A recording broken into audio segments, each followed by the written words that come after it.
প্রোসেপটিন 20 একটি ঔষধ যা আপনার পাকস্থলীতে উৎপন্ন অ্যাসিডের পরিমাণ কমায়।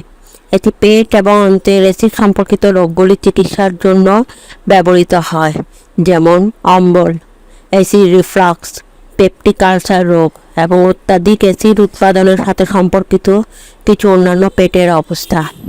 প্রসেপটিন 20 পেটের আলসার এবং অ্যাসিডিটি প্রতিরোধ করতেও ব্যবহৃত হয়, যা ব্যথানাশক ওষুধের দীর্ঘায়িত ব্যবহারের সাথে দেখা যেতে পারে। এটি প্রোটন পাম্প ইনহিবিটরস নামে পরিচিত ওষুধের একটি শ্রেণীর অন্তর্গত। এই ওষুধটি খাবারের 1 ঘন্টা আগে নেওয়া উচিত, বিশেষত সকালে। ডোজ আপনার অন্তর্নিহিত অবস্থার উপর নির্ভর করবে এবং আপনি কিভাবে ওষুধের প্রতিক্রিয়া জানাবেন। আপনার লক্ষণগুলো দ্রুত অদৃশ্য হয়ে গেলেও আপনাকে নির্ধারিত হিসাবে এটি গ্রহণ করা উচিত। আপনি প্রায়শই ছোট খাবার খেয়ে এবং ক্যাফিনযুক্ত পানীয় এবং মশলাদার বা চর্বিযুক্ত খাবার এড়িয়ে চিকিৎসার কার্যকারিতা বাড়াতে পারেন। এই ওষুধের সাথে পরিলক্ষিত সবচেয়ে সাধারণ পার্শ্ব প্রতিক্রিয়াগুলোর মধ্যে রয়েছে বমি বমি ভাব, বমি, মাথা ব্যথা, পেট ফাঁপা, ডায়রিয়া এবং পেটে ব্যথা।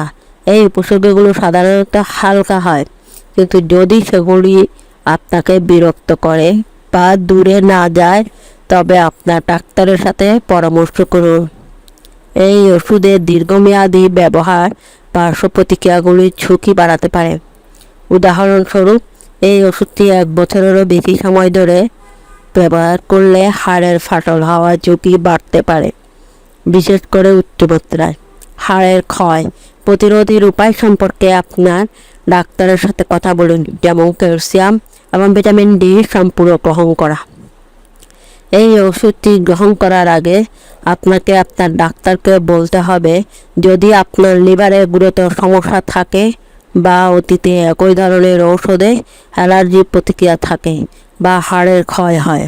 অন্যান্য অনেক ঔষধ এই ওষুধটিকে প্রভাবিত করতে পারে বা প্রভাবিত হতে পারে, তাই আপনার ডাক্তারকে আপনি যে সমস্ত অন্যান্য ঔষধ খাচ্ছেন সেগুলো সম্পর্কে জানান। নিশ্চিত করুন যে এটি নিরাপদ। এটি বিশেষভাবে গুরুত্বপূর্ণ যদি আপনি HIV, ছত্রাক সংক্রমণ, যক্ষ্মা, মৃগী রোগী বা কিছু ধরনের রক্ত পাতলা করার ওষুধ গ্রহণ করেন। গর্ভবতী বা বুকের দুধ খাওয়ানো মহিলাদেরও এটি নেওয়ার আগে তাদের ডাক্তারের সাথে পরামর্শ করা উচিত। এটি বিশেষভাবে গুরুত্বপূর্ণ যদি আপনি HIV, ছত্রাক সংক্রমণ, যক্ষ্মা, মৃগী রোগী বা কিছু ধরনের রক্ত পাতলা করার ওষুধ গ্রহণ করেন। গর্ভবতী বা বুকের দুধ খাওয়ানো মহিলাদেরও এটি নেওয়ার আগে তাদের ডাক্তারের সাথে পরামর্শ করা উচিত।